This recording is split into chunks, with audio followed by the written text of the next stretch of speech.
Miyomu olan qadınlar hamilə qala bilərmi? Miyoma hər üç qadından birində rast gəlinən bir patologiyadır və miyoma uşaqlığın əzələsinin xoşxassəli şişidir. Miyomu olan qadınlar adətən hamilə qalırlar, lakin bəzi hallarda bu hamilə qalmağa problem yarada bilir.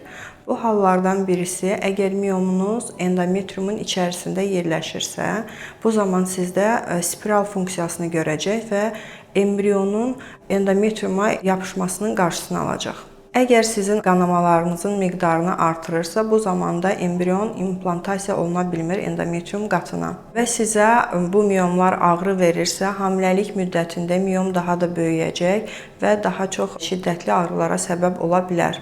Ağrılar nə zaman arta bilir? Nə zaman ki, miyoma gedən qan miqdarı azalır və burada degenerasiyaya uğrayır miyom. Bu da daha çox qanın plasenta vasitəsilə dölə getdiyi vaxt miyomun qidalanması pozulur və ağrılara səbəb olur.